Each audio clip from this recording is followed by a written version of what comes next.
often do we set goals, plenty of goals, with the aim that we're going to achieve these goals within an amount of time?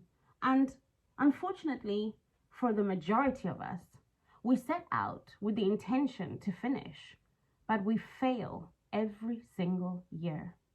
This video, I'm going to talk to you about the power of resilience. Resilience is something that we all possess, whether or not we choose to have it.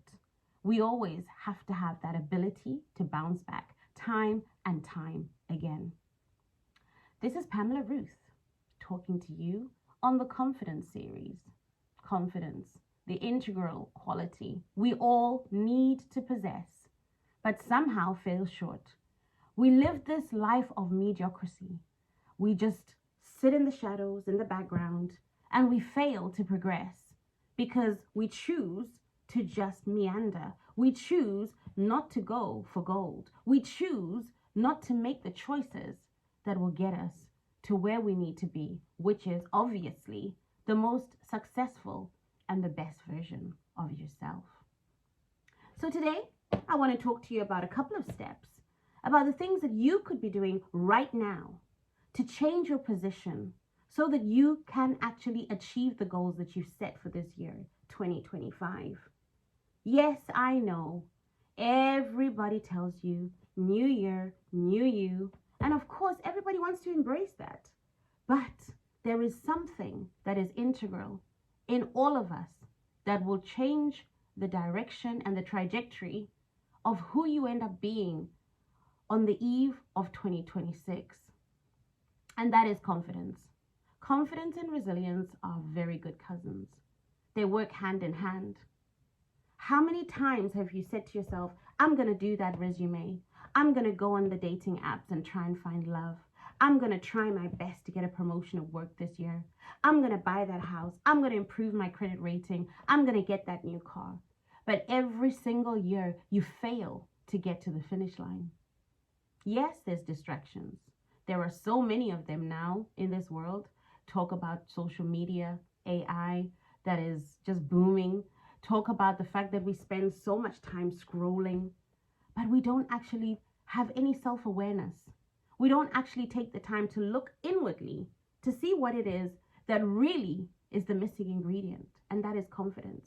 Some people lack confidence to even just step out of work and think there is a bigger world out there.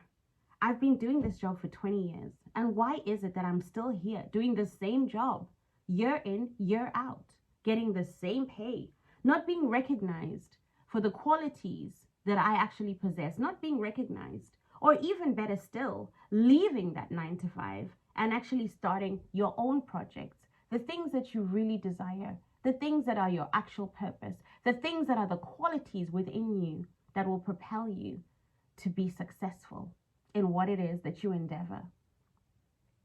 So what is this confidence that's such an integral part to our personalities? Well, putting it very simply, confidence is having self-awareness, identifying your own self-abilities and having self-reliance on you, that you can get the job done, equipping yourself with the skills that you need in order to get to that next level. Why is it then that we just go through life just meandering, just existing, just accepting to be second best, whether that be in the workspace, whether that be in the dating scene, whether that be in your relationships, with your friendships, with your family, with your peers? Why can't you be better? You know, not too long ago, I actually had the opportunity of working with some amazing, brilliant people. They'd worked these jobs for 10, 15, 20 years.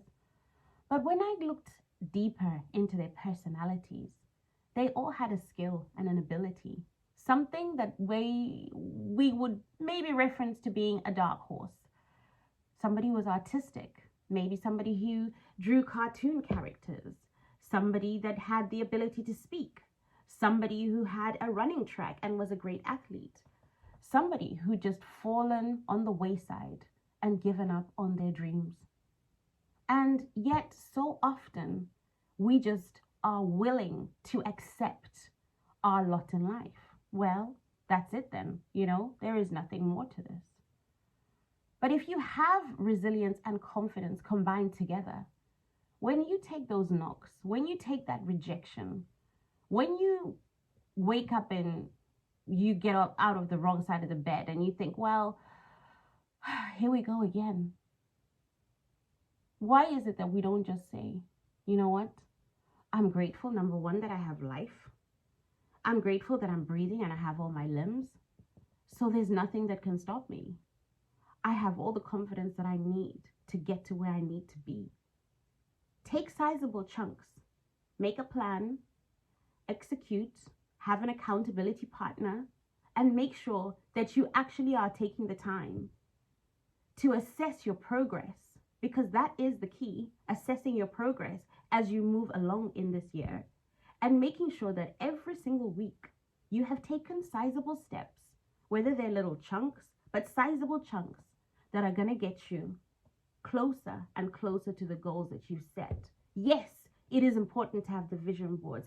Yes, it is important to have the journals, the jotters, the planners. But what good are they if at the end of 365 days, you are still at day number 1? You still are that version of yourself that you repel. You still that version of yourself that you don't actually like. When you look at yourself in the mirror every morning, what do you consider? Do you even like yourself? Do you wake up and think, gosh, I am a handsome young man. I am a good-looking gal.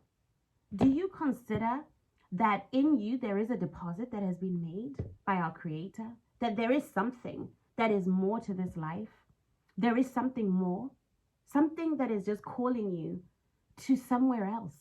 Somewhere else as in, not in this matrix system, but something else that you need to leave as an imprint on this earth. I considered that myself not too long ago. I gave my heart and soul to the job that I loved. And there were many times that I didn't love that job. However, that being said, I knew that there was a calling to do something a little bit more than just waking up every day, clocking in, clocking out. There had to be something more.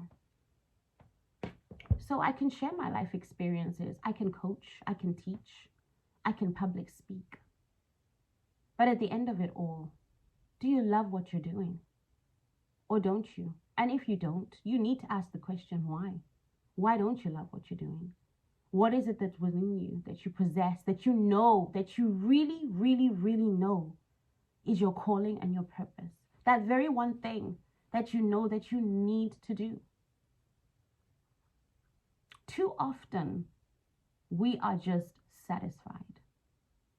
We are just satisfied with doing the very bare minimal. And that's just not good enough anymore. Because the world needs heroes. The world needs me and you to share our experiences, to share our stories. The world needs women and men that will rise up and stand for their own personal beliefs and for the things that they hold dear and the causes that they want to fulfill. So going back to resilience, what is resilience? Resilience is having that ability to bounce back every single time you get knocked down. But it's not just a game of knocking down and getting up. You have to learn the lessons. You have to learn that in everything that happens to you in this life, there is either a blessing or there is a lesson. And when you get those blessings and those lessons, don't forget where you came from. Don't look down at the next person thinking that they are mediocre or beneath you. But instead, impart that wisdom, impart that knowledge, give back. That's where that feeling of goodness comes from. That's where that feeling of knowing that you have a life that is fulfilled by giving back to others. So I'm here now giving back to you, talking about my own life experiences and talking about the two things that have carried me through. That is confidence and resilience. So having that ability to bounce back doesn't mean that you should just be a doormat and take rejection upon rejection. No, it means that when you do face rejection, when you do face a door that's slammed in your face, when you do face a divorce or a job decline or even just a fall on the ground, for goodness sakes, dust yourself off and try again. And keep on trying. Keep on moving forward. Keep propelling yourself forward. Surely that's got to be it. If you don't do that, then what are the choices? To stay laid down, for people to step on you, to step over you? Surely not. That can't be the long and the short of it all. Yes, life is going to slap us around because that's life. But the sooner that you will get knocked down, the sooner that you accept that life is going to be life and it's going to teach you lessons, the quicker you get to learn how to keep on being resilient and getting up each time. And each time you get knocked down, you get stronger. Each time you rise up. Each time you get knocked down, you get more resilient. And each time you rise up after that knocking down, stronger, better, more improved than when you were prior to that happening. As Christians, relation to this is what we would define as being trials of life, the hard times. Yeah, the hard times when we all get knocked down and you face hard times, whether it's a flood, whether it's a loss, whether it's the geyser going, whether it's the car getting damaged and knocking the engine. But how are you dealing with these situations? Are you saying, woe is me? Because woe is not you. Woe is everybody. Everybody has to walk this journey of life.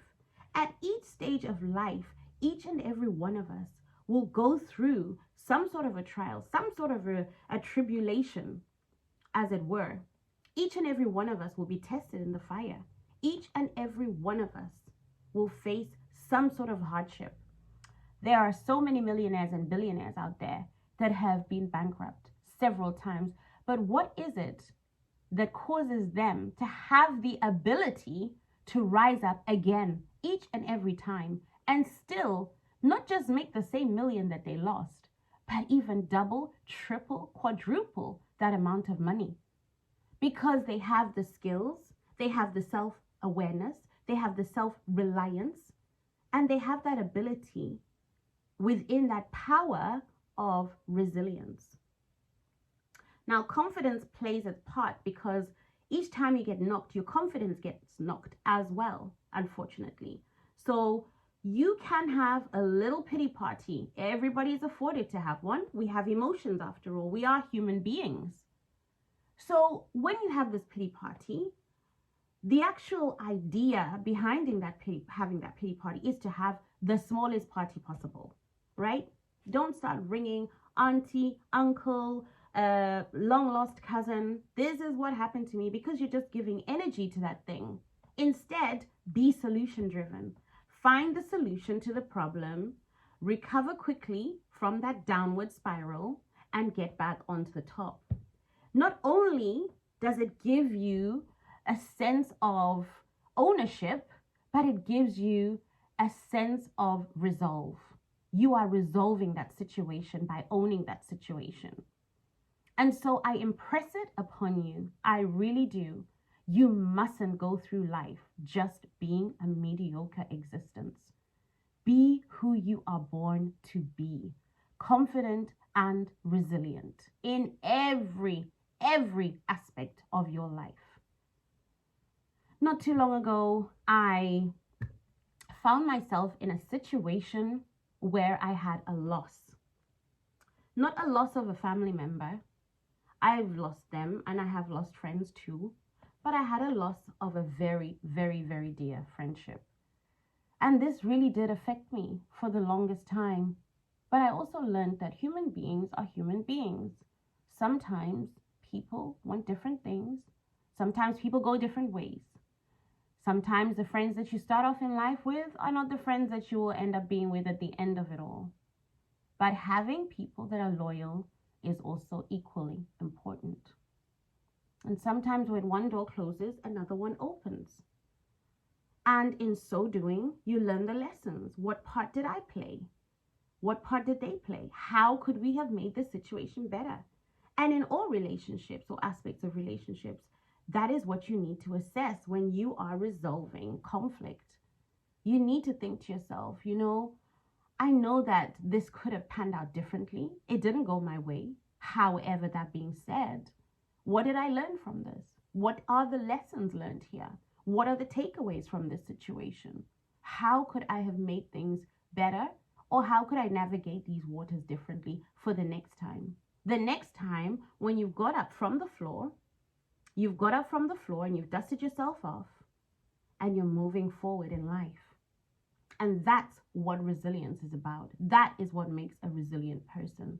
It is having that ability to bounce back every single time. So I leave you today with that thought. Am I a resilient person? Am I confident in what I am doing? Will I achieve my goals in this year of 2025? Am I pressing myself every day to be accountable to myself? Think about that for a minute. Thank you for your time. This is Pamela Ruth. Lots of love. Take care. Until next time. Bye-bye.